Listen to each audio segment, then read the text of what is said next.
Amen, amen, que Dieu bénisse. Alors que nous sommes debout, nous allons prendre la parole dans 1 Timothée 4, 6. Nous allons lire 4, 16. Nous allons lire au nom du Seigneur Jésus-Christ.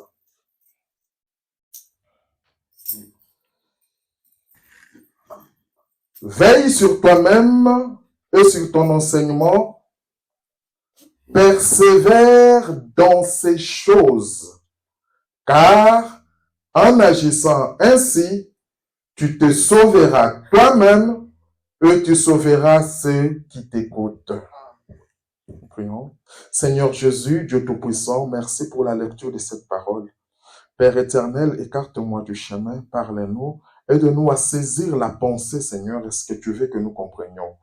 Père éternel, nous te le demandons ainsi, et surtout que cela puisse édifier ceux qui vont aussi nous suivre en ligne, Seigneur, qu'ils soient bénis, Seigneur Jésus.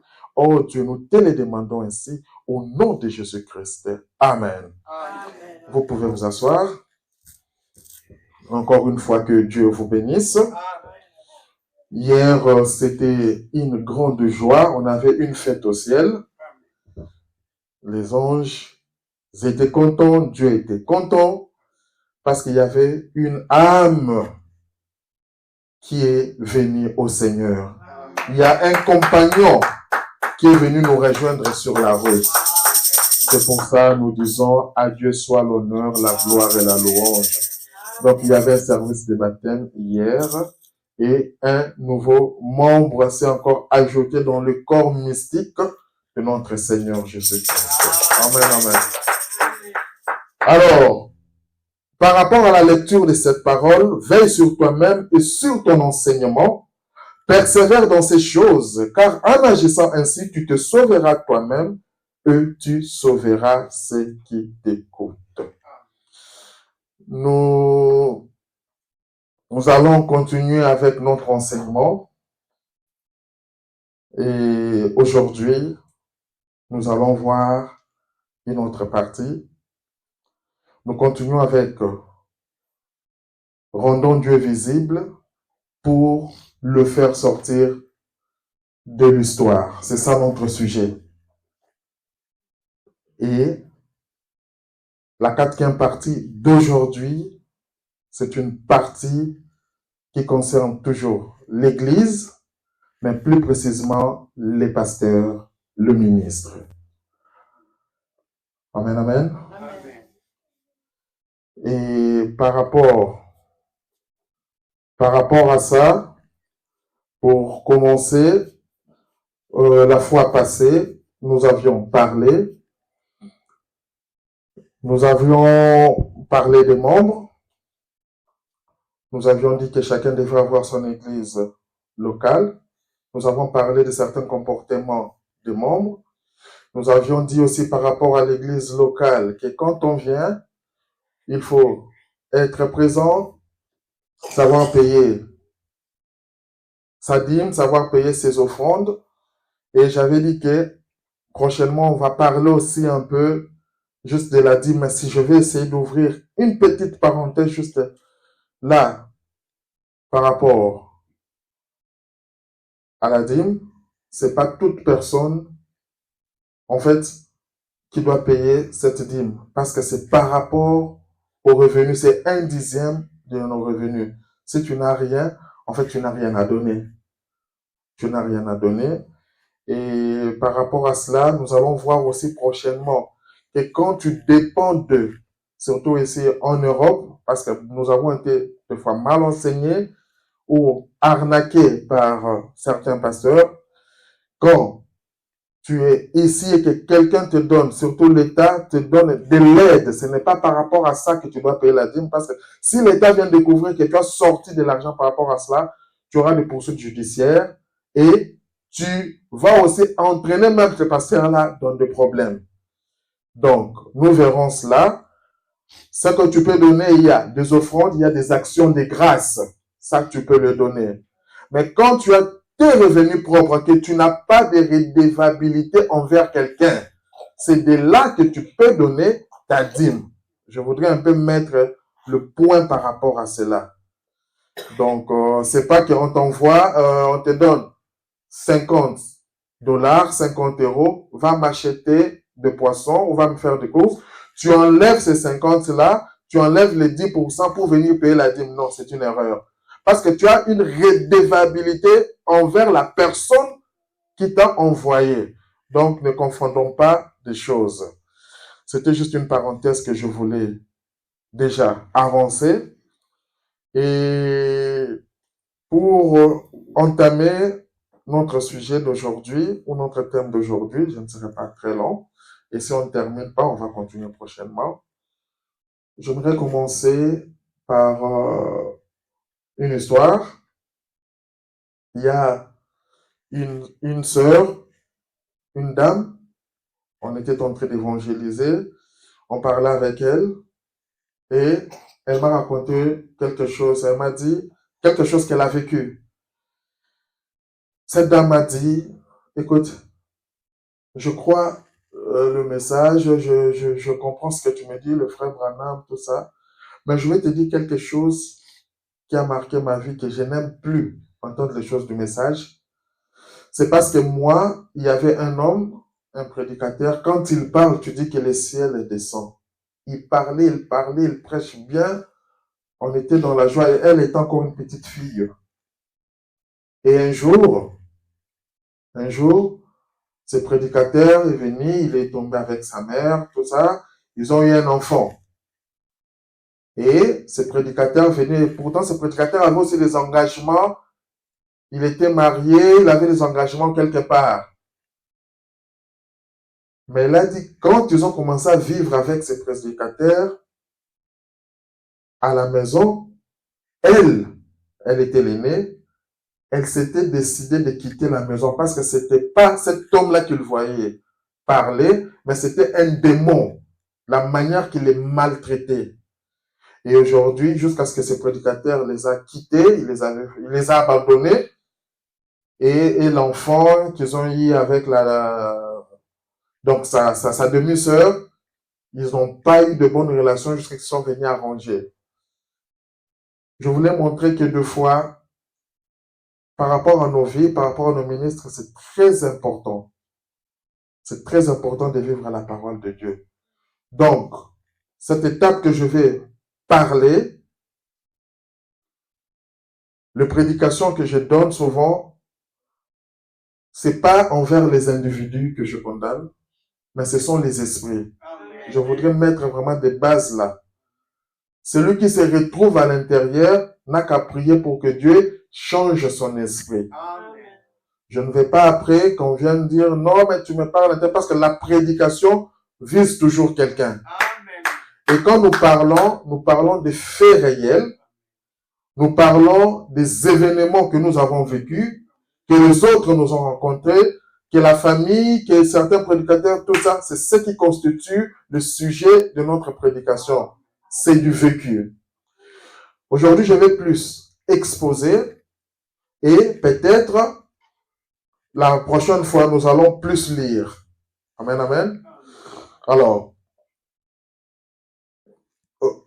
je reprends la lecture parce que c'est quand même vraiment important. 1 Timothée 4,16. Veille sur toi-même et sur ton enseignement. Persévère dans ces choses. Car en agissant ainsi, tu te sauveras toi-même et tu sauveras ceux qui t'écoutent. Dans cette partie, je vois les ministres, je vois le prédicateur. Quand tu enseignes, quand tu prêches, la Bible nous dit, veille sur toi-même et sur ton enseignement. Quand tu prêches, quand tu enseignes, veille sur ça. Persévère dans la vérité de ce que tu enseignes. Car en agissant ainsi, tu te sauveras toi-même et tu sauveras ceux qui t'écoute. Amen. Alors, nous voyons que certains pasteurs, comme la Bible le dit, ou comme le prophète le dit, le pasteur est considéré comme un père spirituel.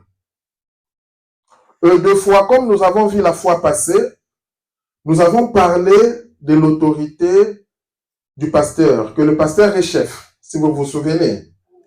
Et nous avons insisté sur un point.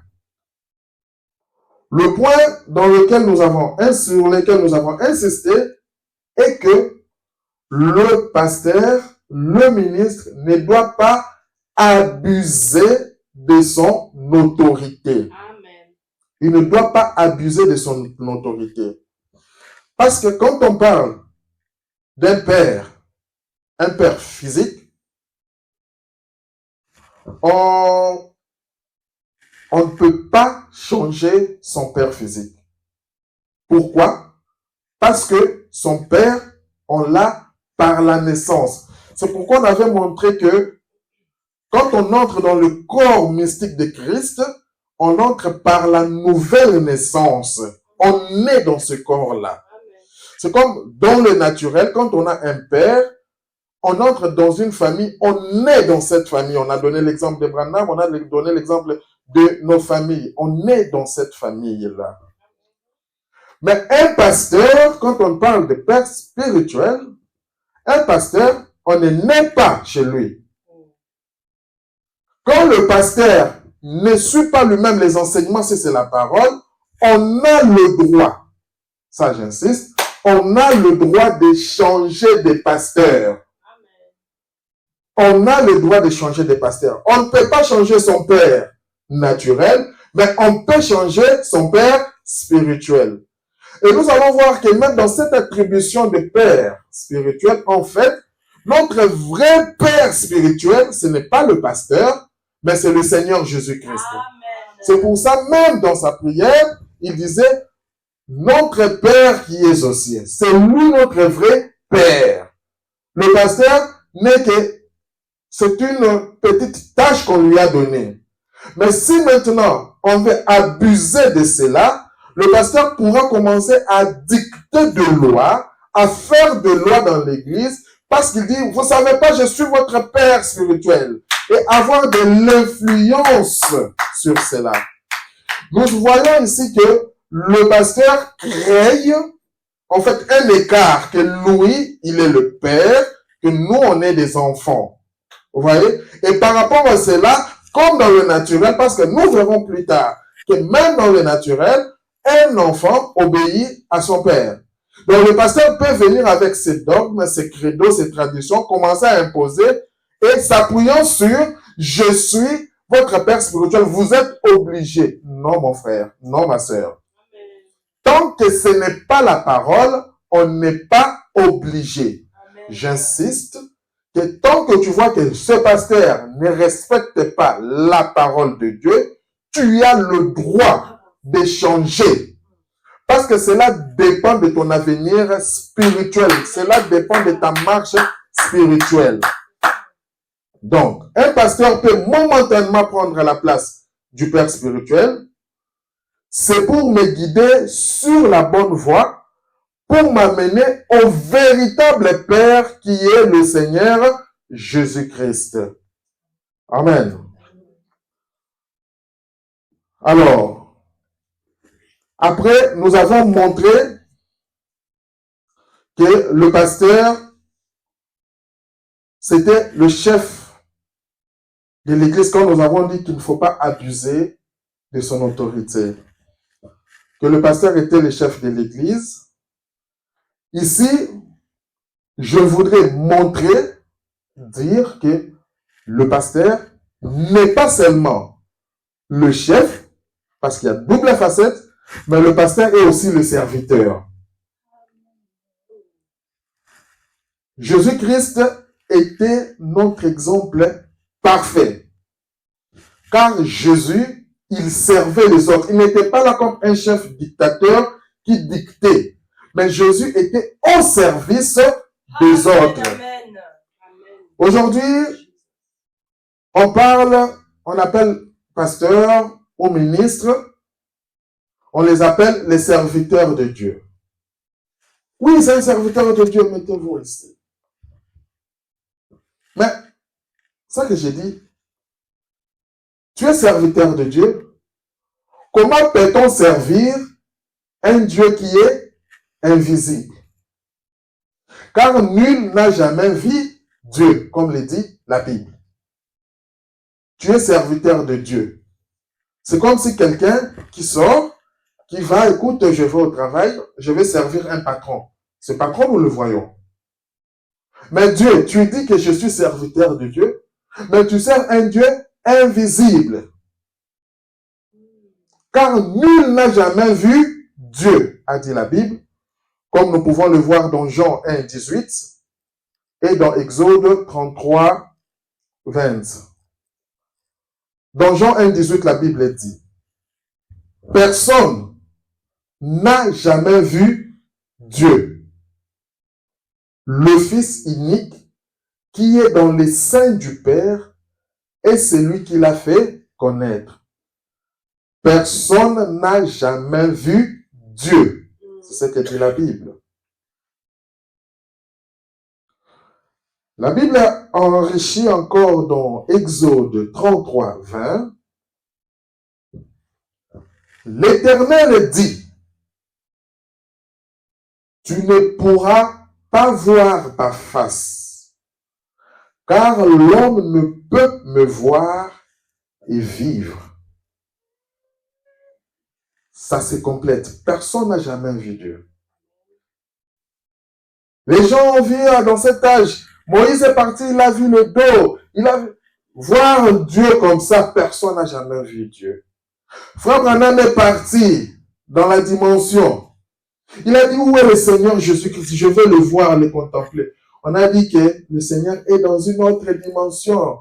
Il y aura un moment où tous nous allons le voir. Mais on est serviteur de Dieu. Je reprends, je parle des esprits. Notre sujet, c'est rendons Dieu visible pour le faire sortir de l'histoire. Alors, chers pasteurs, chers ministres, comment en tant que pasteur, nous pouvons rendre Dieu visible? Comment est-ce que nous pouvons rendre Dieu visible? Personne n'a jamais vu Dieu, c'est vrai. Mais comment on va servir Dieu? Parce qu'on nous appelle serviteurs de Dieu. Or, Dieu se voile à l'intérieur de chacun de ses enfants. Si tu veux voir Dieu, regarde à l'intérieur de chacun de ses enfants. Raison pour laquelle, pour mieux servir Dieu, il faut servir ses enfants. Quand tu sers bien ses enfants, c'est à ce moment que tu sers Dieu. Car chaque enfant de Dieu est important dans le corps mystique du Christ. Parce que nous avons vu même l'église locale, c'est pour nous amener dans l'église, corps du Christ, qui sont les individus. Et c'est là où nous disons que chaque enfant de Dieu est important dans le corps mystique de Christ. Donc, si tu veux servir Dieu, si tu me dis que tu sers Dieu, tu dois bien servir ses enfants. Tu n'es pas là un dictateur, un autoritaire, dictateur, non. C'est là où j'ai dit, quand le pasteur ne répond pas à ce genre de critères, tu as le droit de changer un pasteur, de trouver celui qui peut t'amener, te faire entrer dans le corps mystique de Christ. Je vais l'appuyer par la lecture de la Bible dans Matthieu 25, 40. La Bible dit ceci. Et le roi leur répondra. Je vous l'ai dit en vérité, toute le fois que vous avez fait ces choses à l'un de ces plus petits de mes frères, c'est à moi que vous les avez faites. Dans cette histoire plus haut, si tu lis, c'est là où Jésus venait, il disait, en parabole, il vient, il dit, mais écoutez, j'étais malade, vous ne m'avez pas visité, j'avais faim, vous ne m'avez pas donné à manger. J'avais faim, vous ne m'avez pas nourri. J'étais en prison, vous ne m'avez pas visité. Et en ces jours-là, les gens viendront et diront, mais Seigneur, quand est-ce que toi tu avais faim? Il demande au Seigneur, quand est-ce que toi tu avais faim? Parce que c'est lui le notre roi du roi. Quand est-ce que toi tu étais en prison et que moi je ne suis pas venu te visiter? Parce qu'à la radio, à l'internet, à gauche, on n'a pas donné un communiqué que venez voir, Jésus est en prison. Non. Mais le Seigneur a répondu que toute le fois que vous avez fait ces choses à l'un de ces plus petits de mes frères, c'est à moi que vous les avez faites. Donc, cher pasteur, en dehors d'être chef, on est serviteur. Et servir, c'est servir les enfants de Dieu, les fidèles. En les servant, nous servons Dieu. Tu veux voir Dieu visible. Tu veux rendre Dieu visible dans ton ministère. Tu veux rendre Dieu visible dans ton église. Tu veux rendre Dieu visible dans ta vie. Sers très bien ses enfants. Quand tu sers bien ses enfants, en leur servant, tu sers Dieu. Nous voyons encore un aspect que le pasteur est un berger. Oui. Le berger, il prend soin de son troupeau. Encore une fois, comme je l'ai dit pour le Père, le pasteur ne joue qu'un simple rôle intérimaire et limité que Dieu lui a confié. Car en vrai, l'Église, le corps mystique de Christ, c'est Dieu qui est le bon berger de la bergerie. Et les brebis, et les pasteurs, et les ministres sont tous sous sa protection. Amen.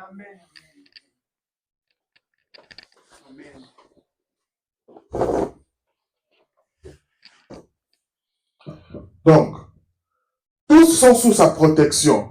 Parce qu'aujourd'hui, s'il y a une bombe, s'il y a quelque chose, le pasteur ne peut pas te protéger.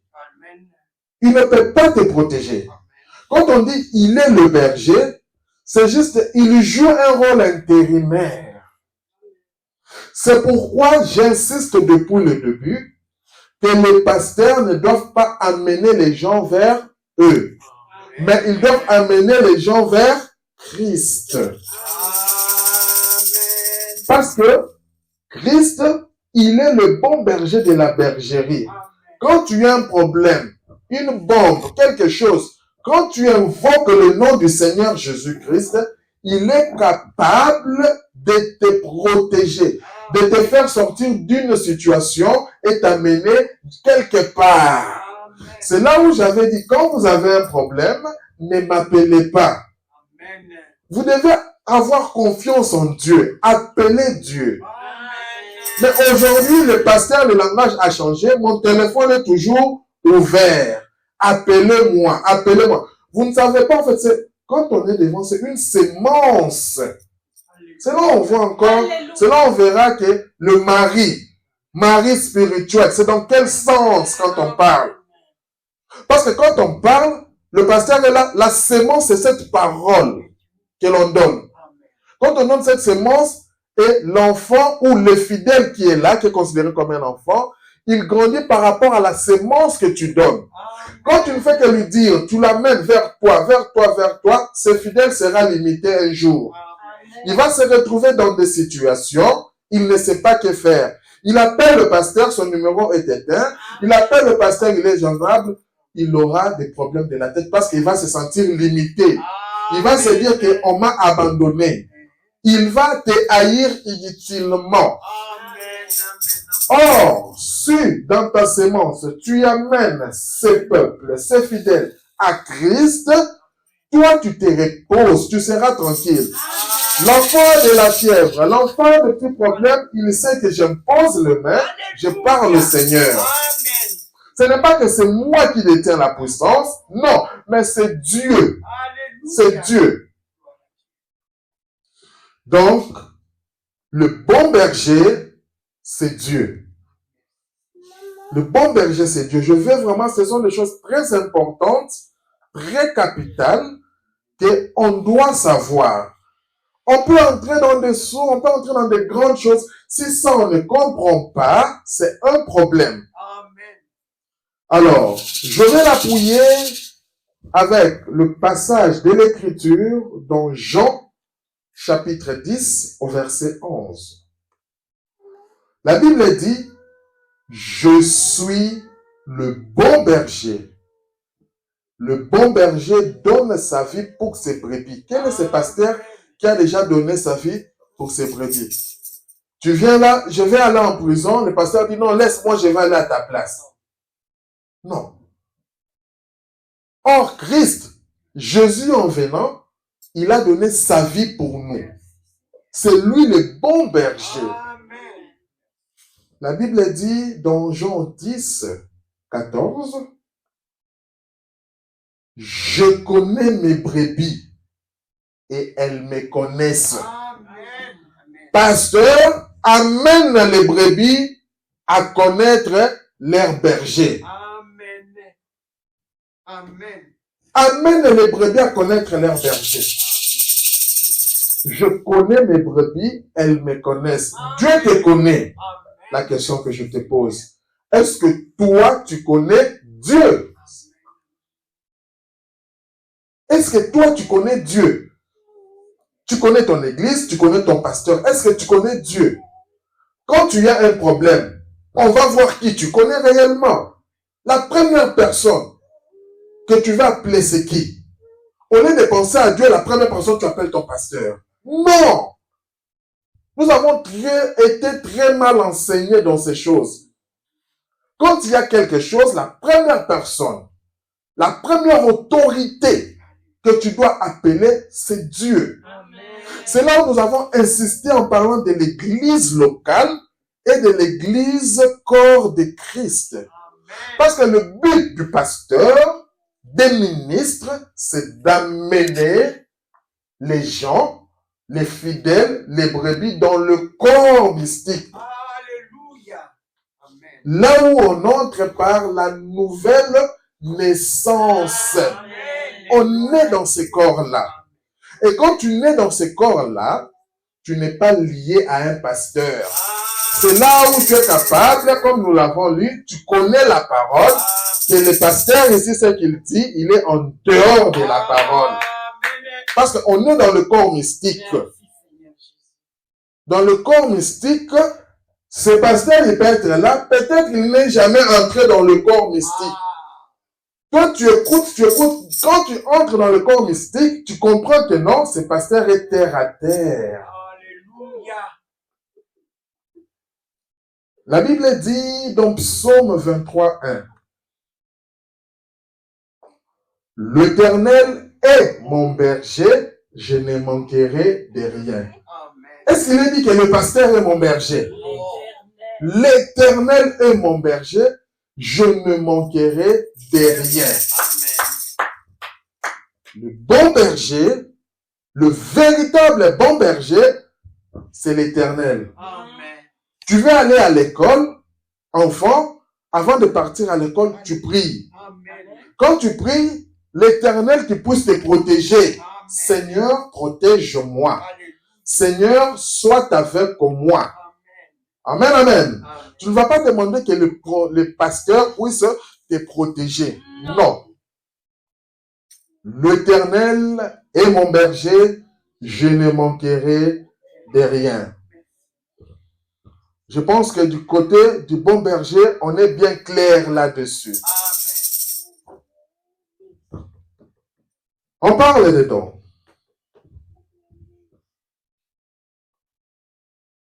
Un pasteur, un ministre, c'est un don. Quand vous avez un ministre, il a un ministère, c'est un don. Et ce don, c'est pour l'édification de l'église du corps de Christ. J'insiste là pour que l'on fasse toujours la différence entre l'église locale. L'église locale, quand tu restes attaché à l'église locale, je l'ai dit la fois passée, tu iras en enfer avec ton église locale. Tu iras en enfer. Nous devons traverser, augmenter des niveaux, atteindre le niveau du corps de Christ, entrer dans ce corps-là. Parce que quand tu entres dans ce corps mystique de Dieu, tu comprends que Christ est le chef. Amen. Tu effaces tout le monde. Tu sais que Dieu a mis un pasteur, c'est un intérimaire seulement. Il doit m'amener à lui. Mais si ce pasteur, comme je l'ai dit au début, ne fait pas bien son travail, il ne m'amène pas, j'ai le droit de le changer. Amen. Je suis votre père spirituel. Tu es un intérimaire. Notre véritable père, c'est Dieu. Dieu, tu ne peux pas le changer. C'est Dieu, quand tu entres, quand tu nais, parce que nous sommes dans le corps mystique, on naît par la nouvelle naissance. Quand tu nais par là, tu reconnais que Dieu est mon père. Et tu ne peux pas changer ton père. Je veux vraiment que l'on puisse bien comprendre cela. Et quand je dis ces choses, c'est pour que même si moi-même, je me retrouvais dans ces erreurs, que vous sachiez me dire en tant que frère, parce que dans le corps mystique, on est tous des frères et des sœurs. Tu me dis que frère, là tu es en train de dévier. Retourne sur le droit chemin. Si je n'écoute pas, tu as le droit de quitter et de trouver un autre pasteur. Je ne serai pas là pour vous dire, je suis votre père spirituel, restez, faites ceci, j'impose des trucs qui ne sont pas la parole. Non. Alors, quand un don vient, il faut savoir le reconnaître. Quand un don vient, il ne faut pas l'assassiner. Il ne faut pas le crucifier. Quand un don vient, j'ai dit qu'un ministre, un ministère, c'est un don. Le ministre, c'est un don que Dieu a donné pour l'édification du corps du Christ. Quand il vient, on ne doit pas l'assassiner. Aujourd'hui, nous remarquons que on écoute que non, il y a un don quelque part, il y a un ministre quelque part, il y a ceux qui militent comment faire pour assassiner ces dons-là. Et quand quelqu'un fait ça, on comprend, cher pasteur, si tu as ce genre d'esprit, on comprend que tu es limité dans le niveau de l'église locale. Amen. Tu n'es pas encore entré dans le corps mystique de Christ. Amen, amen. Nous voyons dans la Bible, je vais citer 2 exemples, il y en a plusieurs. Nous voyons que les pharisiens, ils l'ont fait avec le Seigneur Jésus-Christ. Quand Jésus est venu, les pharisiens n'ont pas reconnu ces dons-là. Pourquoi? Parce qu'ils étaient au niveau de l'église locale. Au niveau de l'église locale, nous avons une certaine représentation. Le pharisien, il se disait non, si Dieu vient, Dieu doit venir soit chez le souverain sacrificateur. Dieu ne peut pas venir chez un enfant naître comme ça. Ils ont ridiculisé les dons. Ils n'ont pas reconnu ce don-là. Et nous verrons plus tard que, à cause de ça, à cause de la mauvaise volonté, à cause du manque d'amour, ils ont cherché à crucifier, à tuer ces dons-là. Et les sacrificateurs, les pharisiens de l'époque, sont les ministres d'aujourd'hui. Nous voyons cela, encore deuxième exemple, avec Joseph et ses frères. Ses frères n'ont pas pu reconnaître le don qui était là avec eux. Et pourtant, le don est né dans leur maison. Ils ont mangé avec le don. Ils marchaient avec le don. Mais ils n'ont pas reconnu ce don-là. Ils n'ont pas reconnu. Ils ont commencé à créer, aller à gauche, droite, se retrouver. Qu'est-ce qu'on peut faire pour éliminer ces dons-là? Créer des criminalités. Qu'est-ce qu'on peut faire pour éliminer ces dons-là? Miséricorde. Aujourd'hui, les frères de Joseph, ce sont des ministres. Les ministres qui essaient d'assassiner leurs confrères ministres. Quel genre d'esprit tu as? Jésus. Mais cet enfant est né. Nous l'avons vu, il est né sous nos yeux. C'est un enfant qui est né sous nos yeux. Je viens vous dire que Jésus, c'est le roi. Jésus, c'est Dieu. Mais ça, écoute. Son père est là, forgeron Joseph. Tu es terre à terre, tu ne reconnais pas le don. Son père est là, c'était Joseph. Ils ont ignoré les dons. Et ces dons commençaient à les gêner parce que ces dons étaient la vérité. Et comme elles ne supportaient pas la vérité, ils cherchaient comment est-ce qu'ils vont crucifier ces dons-là. Les pharisiens, ils avaient un complexe de supériorité. Ils se croyaient supérieurs. Aujourd'hui, nous, ministres, nous avons ce complexe de supériorité. Non. Nous voulons rendre Dieu visible pour le faire sortir de l'histoire. Nous devons faire mourir en nous toutes ces choses. Nous devons faire mourir en nous les complexes de supériorité. Moi, j'ai une grande église. Tu sais quoi? Moi, j'ai commencé les ministères bien avant. Moi, je suis un grand serviteur de Dieu. Moi.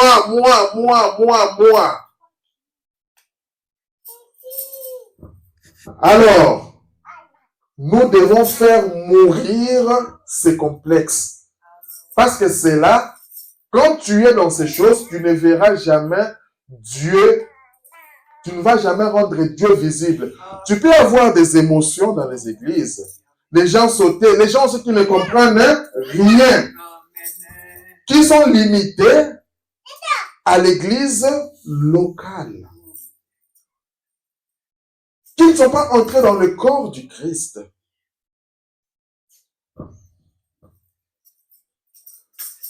Non seulement ça, il y a aussi des prédicateurs qui ont le complexe d'infériorité.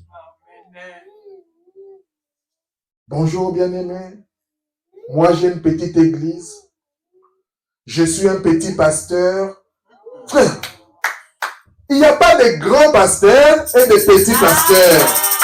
Il n'y a pas de grands ministres et de petits ministres. Tous nous sommes des ministres. Il n'y a pas non, je suis un frère zélé expérimenté, je suis une sœur. Nous tous, on est frères et sœurs. Sachons qu'il n'y a pas de grands et de petits serviteurs, comme je l'ai dit.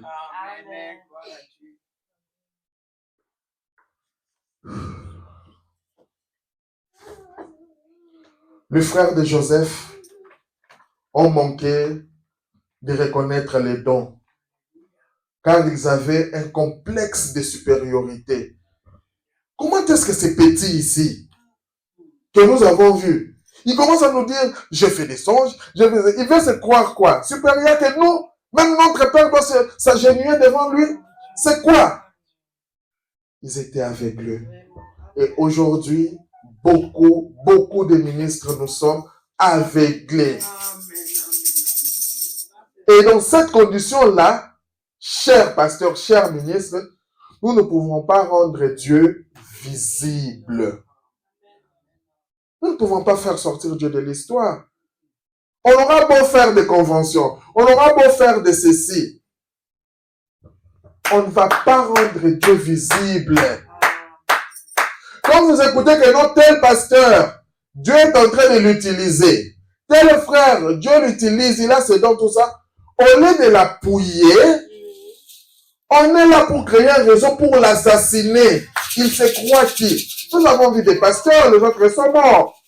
Ils ont des grands dons, ils ont eu des grands dons. Mais malgré ça, il y a toujours des frères qui se réunissent pour l'assassiner. Pharisien.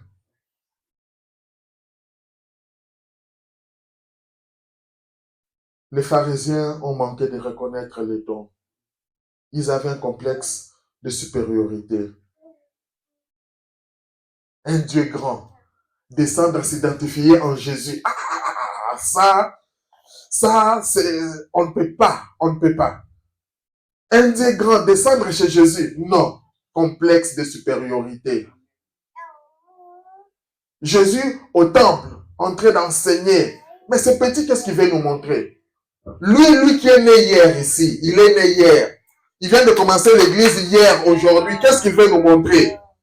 Laissons-le, qu'il fasse 5 ans, qu'il fasse 2 ans. Qu'est-ce qu'il veut nous montrer? Hier, aujourd'hui. Manquer le don. Pharisiens. Et beaucoup de pasteurs, ils sont là avec des esprits pharisiens. Par conséquent, ils avaient du mal à l'accepter en tant que ministre ou fils de Dieu. Quand Jésus était là, les pharisiens avaient du mal à l'accepter comme ça. Dire qu'il est fils de Dieu, ils trouvaient ça, c'était fort. Il est ministre. Non. Ce petit-là, nous l'avons vu, il est ministre. Quoi, il prenait des photos, il faisait ceci, il est ministre. Non. Tu vas manquer le don. Par conséquent, au fur et à mesure qu'ils prêchaient la vérité de la parole et qu'eux ne vivaient pas conformément à cette parole, la jalousie s'est installée. Tellement que la jalousie s'est installée, ils cherchaient à faire taire l'influence de Jésus. Les frères de Joseph étaient devenus jaloux de Joseph. Ils ont cherché à faire taire l'influence de Joseph. Faisons ça, mettons, tuons-les, vendons-les, faisons ceci. Ils commençaient à développer des choses pour faire taire son influence. Les pharisiens disaient que non, cet enfant, la manière qu'il a, il a une étoile, c'est vrai. Mais non. Nous devons l'écarter du chemin. Parce que s'il continue comme ça, non. Écartons-le du chemin. Qu'est-ce qu'ils ont fait? Ils ont commencé à introduire des locoïdes, à partager des mauvaises, à propager une mauvaise réputation sur lui. Ils ont commencé à propager au milieu du peuple une mauvaise réputation sur Jésus. Tout ça pourquoi? Pour gagner la foule, gagner la masse. J'ai dit que les pharisiens sont comme les ministres aujourd'hui. Le ministre commence à chercher soit dans le peuple, soit chez ses collègues ministres, en train de propager une influence négative, en train de propager une mauvaise réputation sur un autre ministre. Vous savez quoi? Lui, c'est un enfant. Moi, là, je suis son père. Non. Tu es pasteur. On respecte en tant que père. Mais tu es un père intérimaire. Amen. Quand tu ne respectes pas la parole, je change de père. J'ai ce droit-là. Amen. Mais quand je suis un père, quand tu es un père, je suis né, engendré, je n'ai pas le droit de t'échanger. Comme mon père naturel, Jésus-Christ est mon père spirituel. Amen. La foule et les autres membres de leur groupe de ministres, ils étaient là en train de chercher à influencer, à tuer Jésus. Nous allons le lire dans Jean 6, 41 à 43.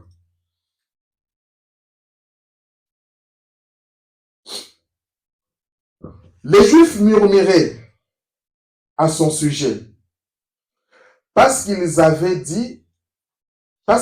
dit, je suis le pain qui est descendu du ciel. Là, c'est Jésus. Amen. Et il disait, n'est-ce pas là, Jésus, le fils de Joseph? C'est lui dont nous connaissons le père et sa mère. Comment donc dit-il, je suis descendu du ciel? Jésus leur répondit, ne murmurez pas entre vous. Cherchez à reconnaître les dons. Ne murmurez pas entre vous. Vous vous retrouvez en famille, vous murmurez. Vous vous retrouvez avec quel autre prédicateur, vous murmurez. Jésus te dit, ne murmurez pas entre vous.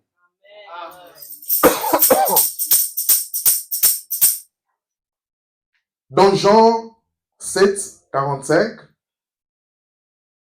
pendant que le peuple murmurait là, comme je l'ai dit, il y avait les gens qui étaient des auteurs cachés. Et il y a de ces ministres, des pasteurs qui sont spécialistes comme ça. Lui, l'union de la chair, il est saint. Je suis bien. Mais il cherche des agents. Il envoie des agents pour te diaboliser. Comme ça, lui, à la face du monde, il est bien. Non, je n'ai pas un problème avec lui. Non. Mais dans les coulisses, qu'est-ce que tu fais? Je dis, je veux que ce message soit une interpellation au ministre. Amen. Je veux que ce message soit une interpellation au pasteur. Je veux cela, que ça soit vraiment une interpellation, que chacun puisse s'examiner par rapport à ce que j'ai dit. Amen. Ne murmurez pas entre vous. Dans Jean 7, 45, ainsi les huissiers retournèrent vers les principaux sacrificateurs et les pharisiens. Et ceux-ci leur dirent, pourquoi ne l'avez-vous pas amené? Maintenant, les gens qui étaient cachés, c'était les pharisiens. C'est eux qui envoyaient. Ils envoient, il vient, pasteur, celui-là, ce frère-là. Non, il faut le faire, ce n'est pas bien. Ah, ce pasteur-là, il vient, ou ce prédicateur-là, il vient. Quand il vient, il essaie d'écouter, il écoute. Il dit, ah, mais moi, je ne vois pas, on l'accuse, pourquoi? Maintenant, il rentre faire le rapport. Il dit, mais moi, je ne comprends pas. Et maintenant, lui, il est furieux. Les sacrificateurs, ils disent, mais pourquoi vous ne l'avez pas amené? Or, quand ils étaient dans la foule, on ne voyait pas les pharisiens dans la foule. Et ils étaient considérés comme des saints. Or, ils avaient leurs hommes, leurs agents qu'ils envoyaient. Et ce sont ces agents-là qui sont rentrés. Ce sont ces agents-là qui sont rentrés pour faire le rapport.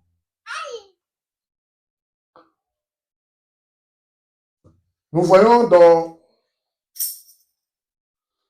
nous allons voir que Dieu ne manque pas de témoins. Amen.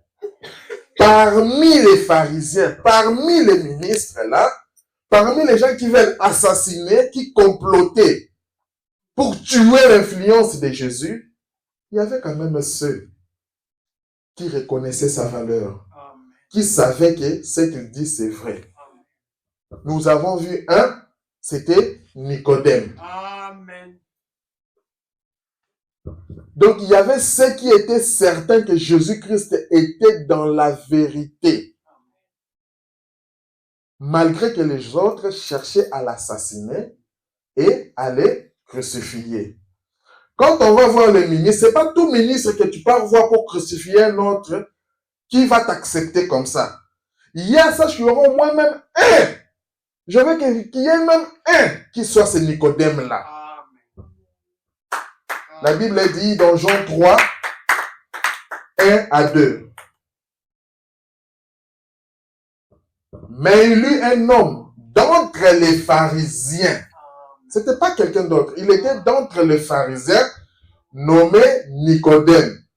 Il était un chef des Juifs, qui vint lui auprès de Jésus de nuit et lui dit, Rabbi, écoutez bien, nous savons que tu es un docteur venu de Dieu. Alléluia.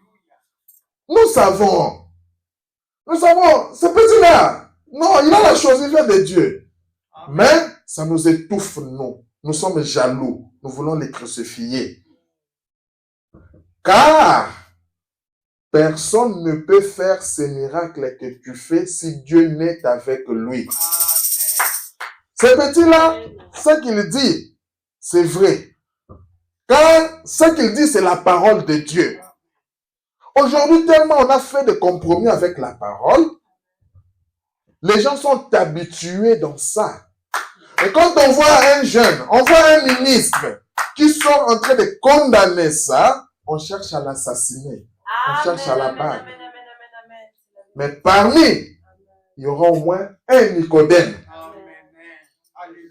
La Bible dit dans Jean 7, 50 à 51, je suis beaucoup plus dans la Bible aujourd'hui, Nicodème qui était venu de nuit vers Jésus et qui était l'un d'entre eux. La Bible est précise, hein? Il leur dit, parce que Nicodème, ici, nous voyons, il faisait maintenant comme l'avocat. Frère, c'est bien ce qu'il a fait. Mais, sortons, dévoilons-nous. Il ne pouvait pas sortir des pharisiens. Il mange quand même avec eux parce que je suis pharisien. Mais comme je connais que cet homme est la vérité, j'essaie de glisser un peu, d'être un petit avocat. Peut-être, hein, ils peuvent comprendre. Qu'est-ce qu'il dit? Nicodème dit, notre loi condamne-t-elle un homme avant qu'on l'entende et qu'on sache ce qu'il a fait? Parce que Nicodème était sûr que Jésus, là, quand il parle des choses, ça touche le cœur. Que peut-être quand il va parler comme ça, les autres là peuvent changer. Comment est-ce qu'on veut directement les condamner sans l'avoir écouté? On vient, frère, tu sais ces petits-là, tu connais ces frères-là, tu connais celui-ci, tu connais celui-ci.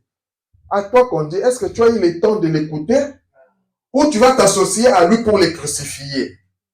Frère, arrêtons de crucifier les autres ministres.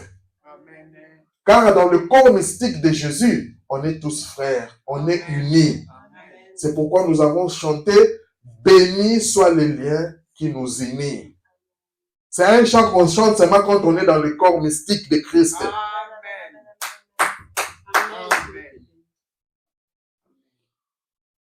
Aujourd'hui, moi, j'accuse cette génération de ministres.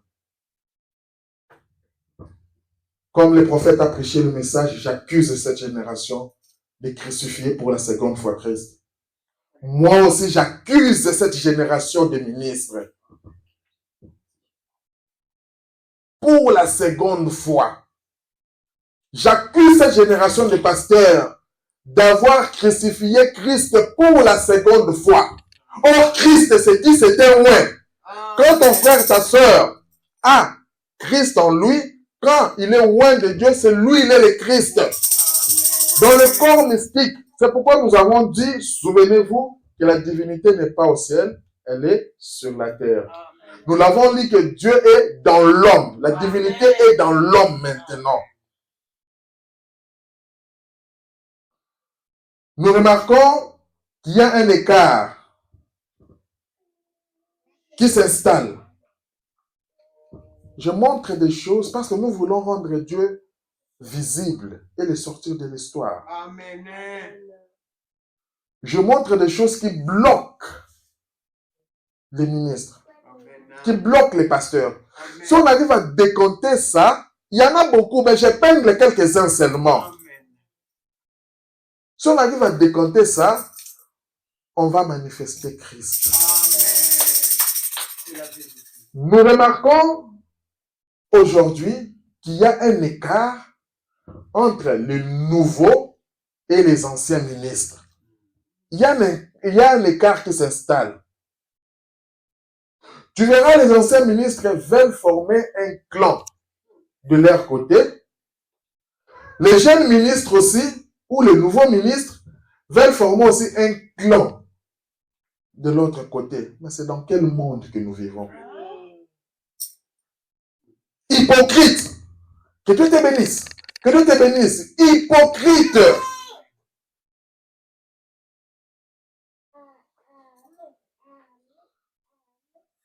Un ministre de l'évangile. Pourquoi je parle de ministre? La définition, un ministre de l'évangile, ou autrement on les appelle les prédicateurs. Le prédicateur de l'évangile, c'est une personne qui est chargée de prêcher ou d'apporter la parole de Dieu. Tout pasteur est un ministre.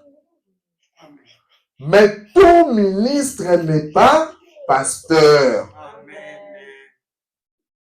Ça, on doit le savoir. Tout pasteur est un ministre, mais tout ministre n'est pas pasteur. Il peut apporter la parole de Dieu, mais il n'est pas pasteur.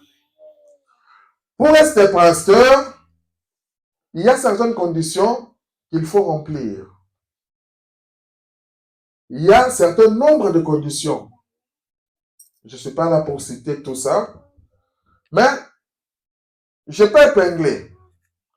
Parmi ces conditions-là, parce que les pasteurs sont des sacrificateurs. On te dit, en tant que sacrificateur, tu dois avoir ta femme, doit être vierge. C'est important. Tu veux être pasteur, parmi les conditions, on te dit ça. Tu dois savoir. Alors, tu regardes, ma femme n'est pas vierge. Ma femme a des enfants. Des fois, tout le monde le sait. Mais aujourd'hui, tu sors, je suis pasteur. Mais on va où? On ne joue pas avec ce message. Amen.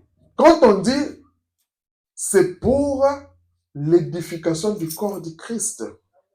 Ne soyons pas pressés. Soit, demande soit que ta femme puisse mourir. Comme ça, tu vas l'épouser une autre vierge.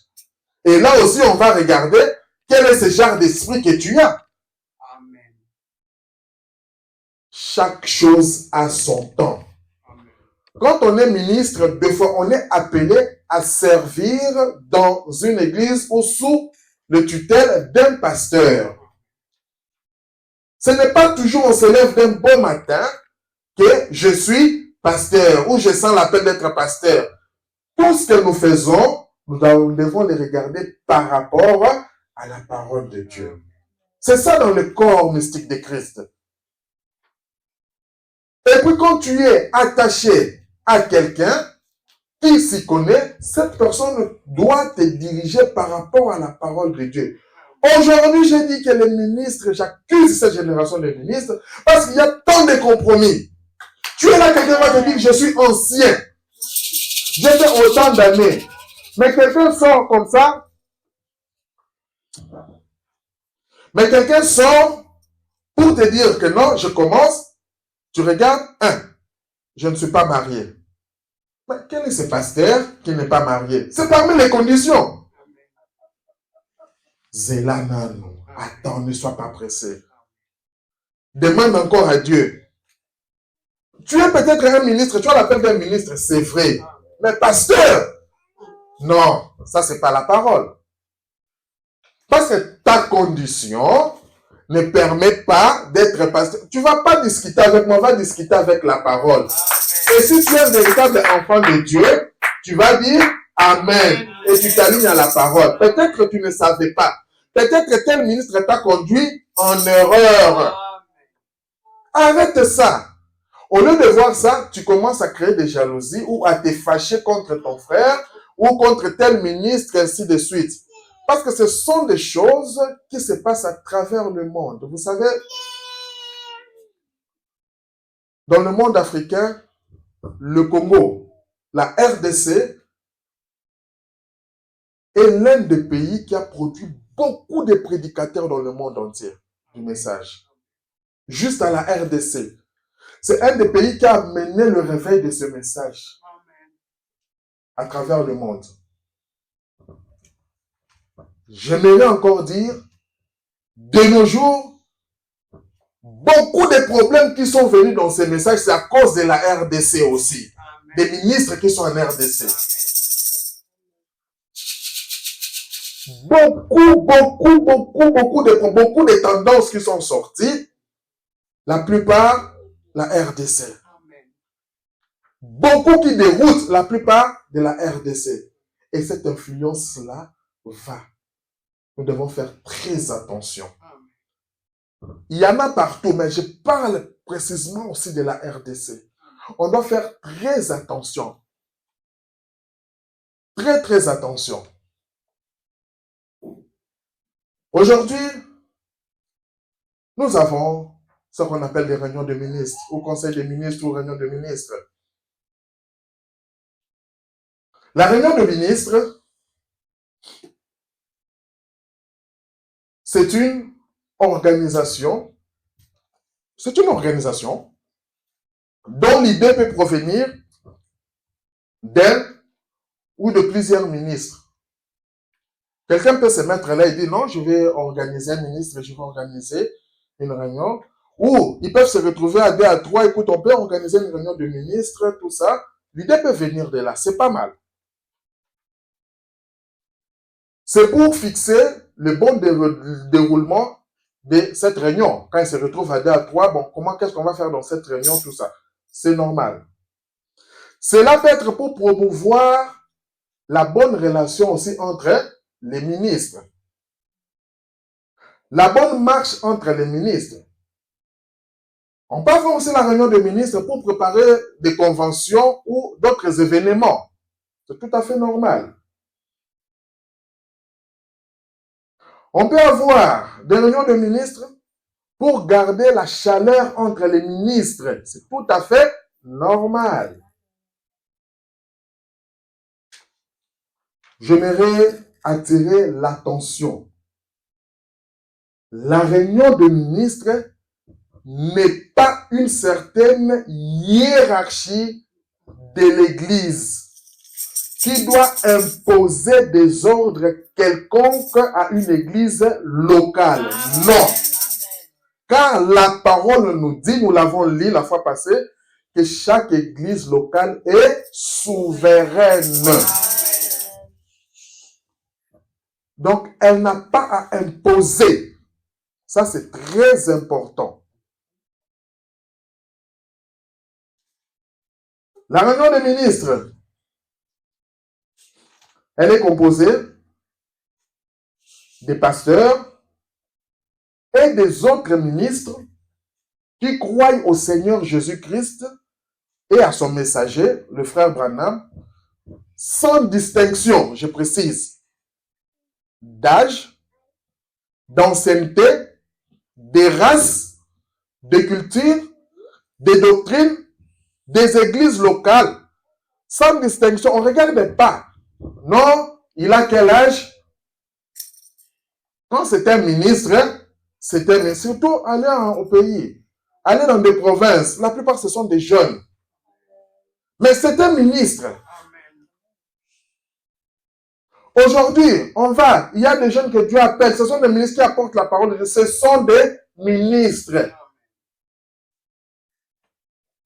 On ne regarde pas par rapport à l'église locale. Non, telle église là, non. Telle église là, non.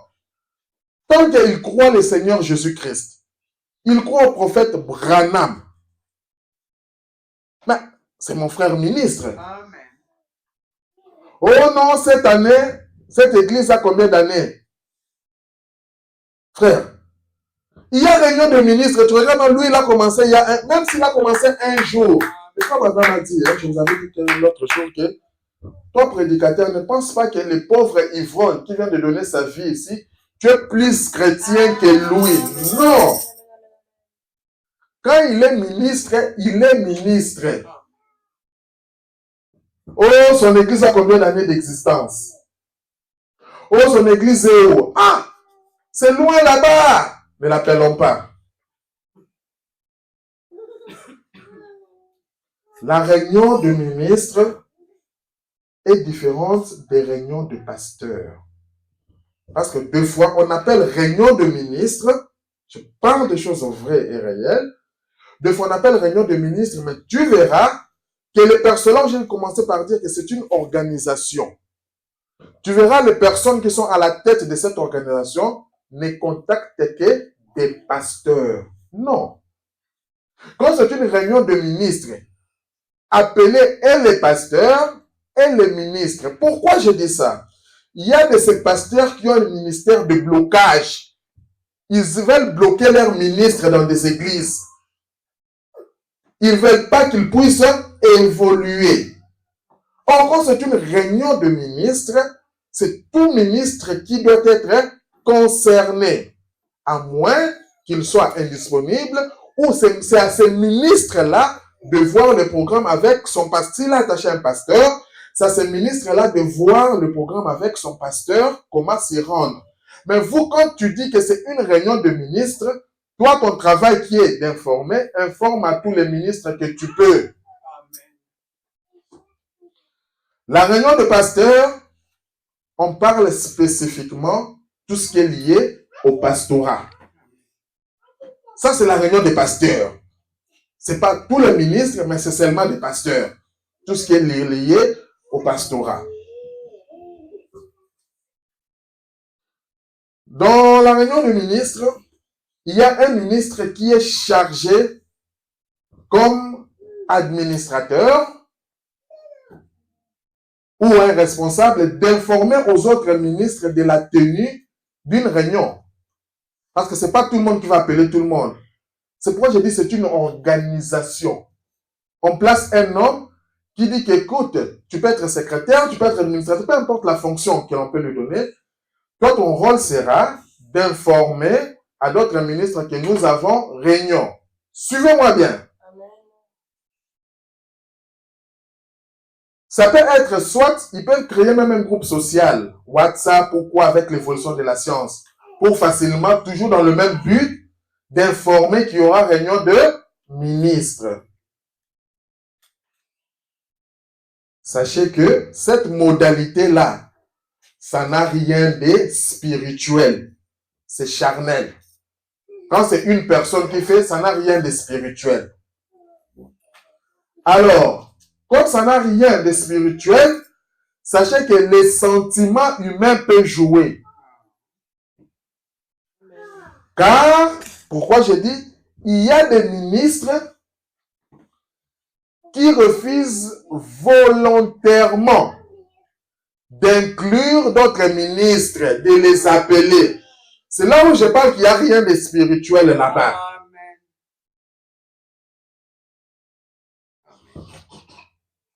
Ça devient une simple organisation.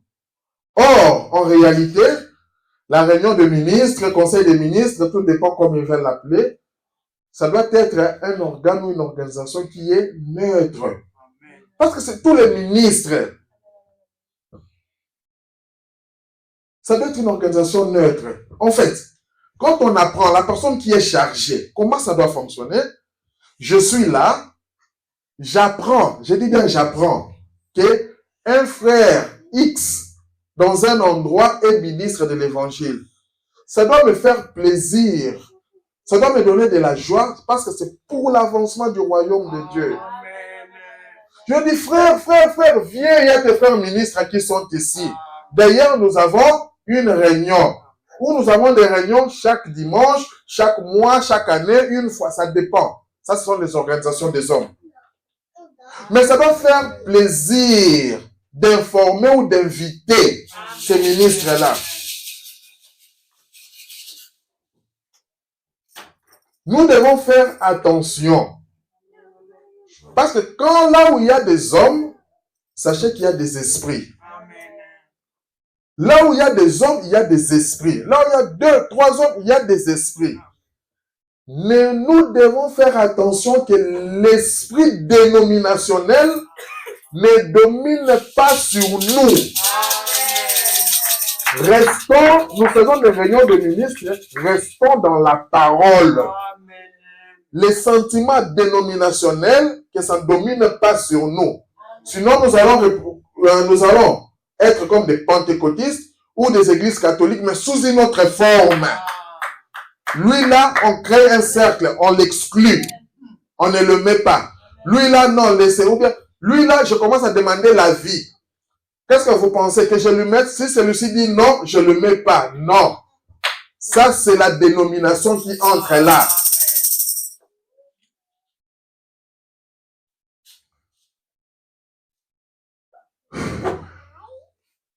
Car le ministre administrateur, que moi j'appelais ministre administrateur, devrait facilement informer et intégrer un ministre dès qu'il apprend son existence. La réunion des ministres ne doit pas être un cercle pour exclure d'autres ministres, par intérêt personnel ou par égoïsme. La réunion des ministres n'est pas un lieu de règlement des comptes. Je reprends. La réunion des ministres n'est pas un lieu de règlement des comptes. La réunion des ministres n'est pas un tribunal d'accusation ou de jugement. Nous sommes enseignés. Le trône du jugement, c'est dans la maison de Dieu, dans l'église locale. Quand on parle par rapport à la parole, il y a le jugement. C'est pas dans la réunion des ministres. Ou un frère se met, lui, je l'attends, on va se voir à la réunion des ministres. Il vient dans la réunion des ministres, il commence à influencer les autres ministres. Nous avons vu, ils ont voulu tuer l'influence de Jésus. Ils ont voulu tuer l'influence de Joseph. C'était ce genre d'esprit qu'avaient les pharisiens. Si ça commence comme ça dans la réunion des ministres, frère, revoyez votre manière d'agir. C'est l'esprit des pharisiens qui commence à entrer. C'est l'esprit dénominationnel qui commence à s'installer là-bas. Nous voulons rendre Dieu visible. Parce que ces ministres-là, ils ont des églises locales. Ils veulent amener les esprits de leur église locale là pour que, frère, nous avons dit que les esprits se transmettent. Faut faire très attention. Un ministre comme ça, il faut faire très, très attention.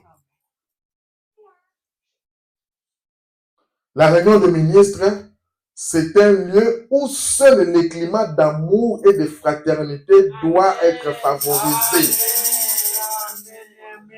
Quand tu viens là-bas, un climat de paix, de fraternité, tout le monde est frère. On ne regarde pas, vous pouvez avoir ta doctrine, de vos problèmes de doctrine, moi je ne crois pas comme lui, on ne regarde pas ça. Là on est frère, que Dieu te bénisse, frère, ça va, on veut parler, on veut organiser une convention. Ah, vous finissez, amen, rentrez. On n'est pas là pour commencer à parler de doctrine. On n'est pas là pour commencer à assassiner tel frère. On se met là, on prend le dossier de tel pasteur, on met, c'est comme si ça devient l'organe suprême qui gère les églises locales. Non! Restons dans la parole. Frère, nous devons prêcher ce message sans compromis. Et dans tout ce que nous faisons, nous devons être sans compromis. C'est à ce moment-là que nous allons rendre Dieu visible.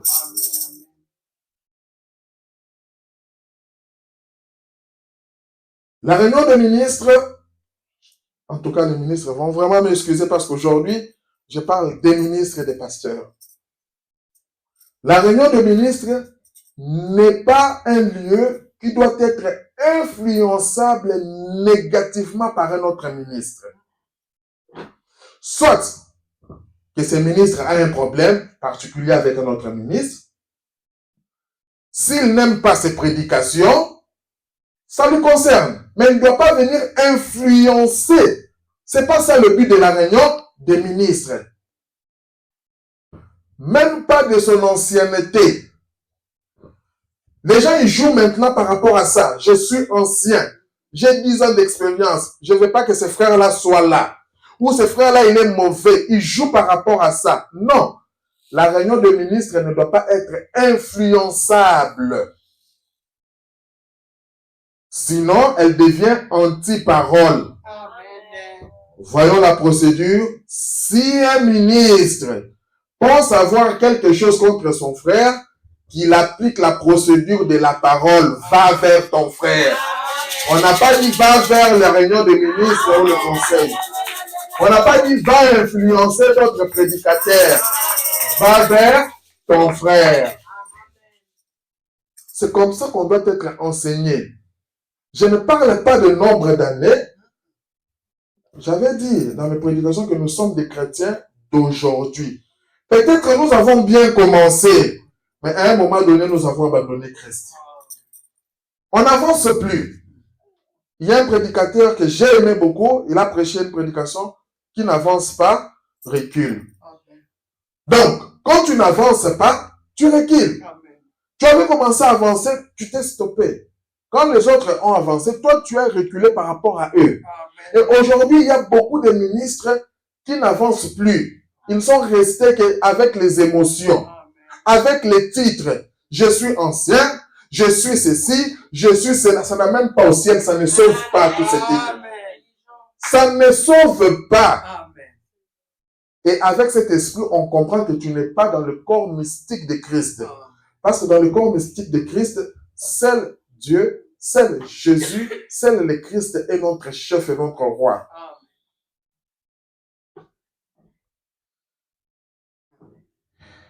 Il y a aussi des ministres charnels qui sont orgueilleux, qui n'aiment jamais assister aux réunions de ministres autant de fois qu'on les invite, par orgueil. Soit, c'est à cause de leur ancienneté, mais si je suis ancien, qu'est-ce que je vais faire?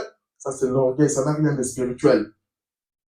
Soit à cause de la grandeur de leur église, j'ai beaucoup de membres, nous constatons, nous voyons des réunions de ministres. Tu verras un frère dire, il y a réunion de ministres. Dans la même région, des fois, ils sont des voisins.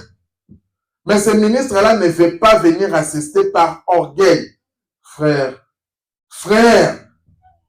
revenons à la parole. Cherchons à rendre Dieu visible.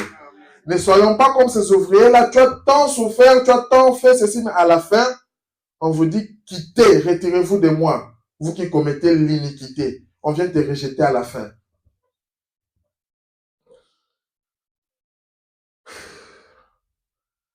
Dans réunion de ministres, il y a les autres qui se croient supérieurs. Non, moi, mon église est dans la capitale.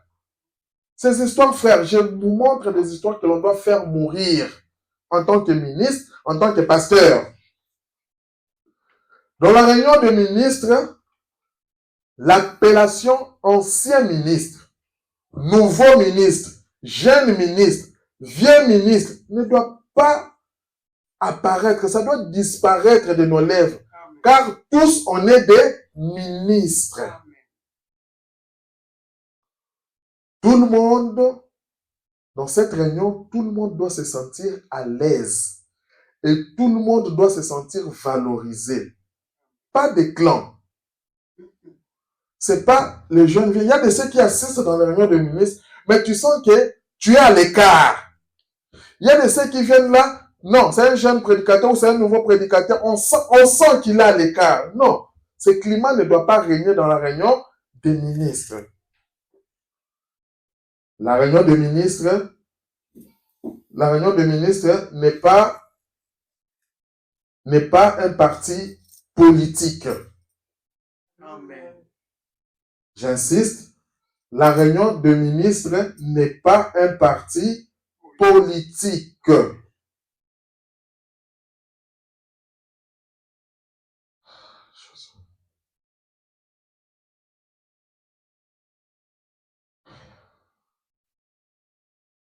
Donc,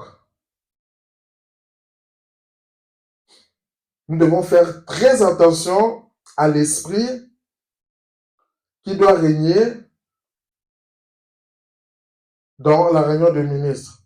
Nous devons arriver à couper toutes les barrières dénominationnelles.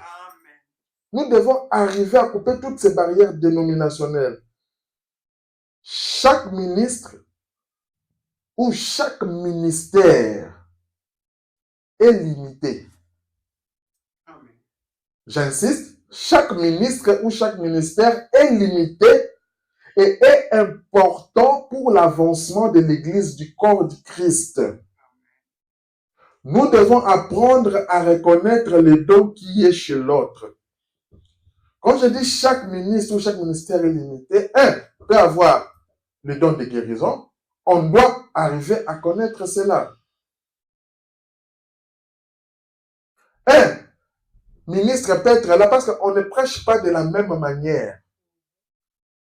Il y a des prédicateurs qui sont comme des historiens.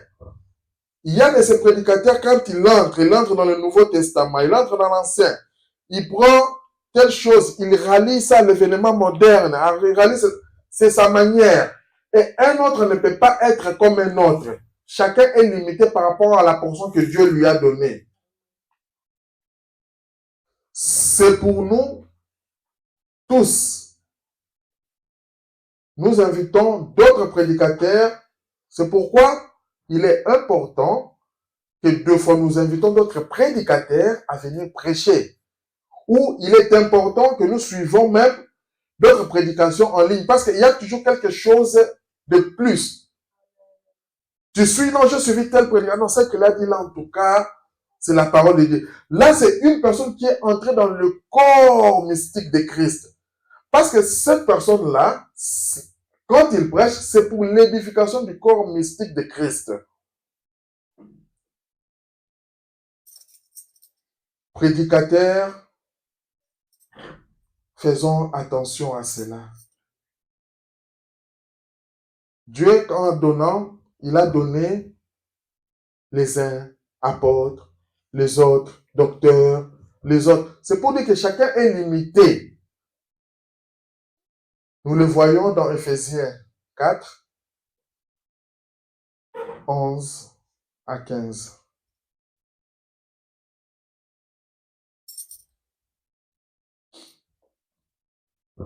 Il a donné les uns comme apôtres, les autres comme prophètes, les autres comme évangélistes. Écoutons bien. Les autres comme pasteurs et docteurs. Pourquoi? Pour le perfectionnement des saints, en vue de l'œuvre du ministère et de l'édification du corps du Christ. Quand on a, je peux faire appel à un ministre docteur.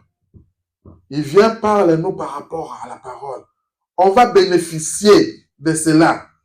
Car c'est pour l'édification du corps de Christ. Jusqu'à ce que nous soyons tous parvenus à l'unité de la foi et de la connaissance du Fils de Dieu. À l'état d'homme parfait, à la mesure de la stature parfaite de Christ. Afin que nous soyons plus des enfants, nous ne soyons plus des enfants flottants et emportés par tout vent de doctrine, par la tromperie des hommes, par leur ruse, dans les moyens de séduction, mais que, professant la vérité dans la charité, nous croissions à tous égards en celui qui est le chef, Christ. Amen, amen. Je pense que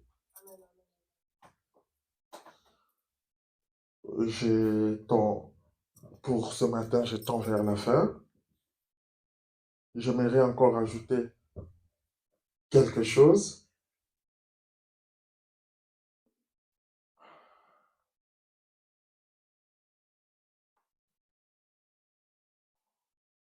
Je pense qu'on va les lire. On va les lire prochainement.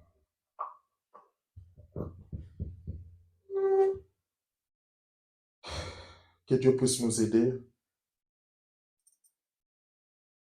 Ce que je montre ici, le sujet, nous devons rendre Dieu visible et le sortir de l'histoire. Et ces choses empêchent de rendre Dieu. Dieu veut faire quelque chose avec nous, mais nous l'empêchons. Nous ne les rendons pas visibles par nos pratiques dénominationnelles, par nos mauvaises choses que nous avons commencé à développer en nous ministres et que nous avons commencé à transmettre aux fidèles et aux membres. C'est pourquoi nous devons vraiment prier pour ceux qui apportent la parole. Nous devons beaucoup penser à eux, ceux qui apportent la parole, et nous devons être aussi vigilants. Dans le corps de Christ, dans le corps mystique de Christ, tous on est frères, on est sœurs, on est vigilants par rapport à la parole. On va se tenir debout. Que Dieu vous bénisse.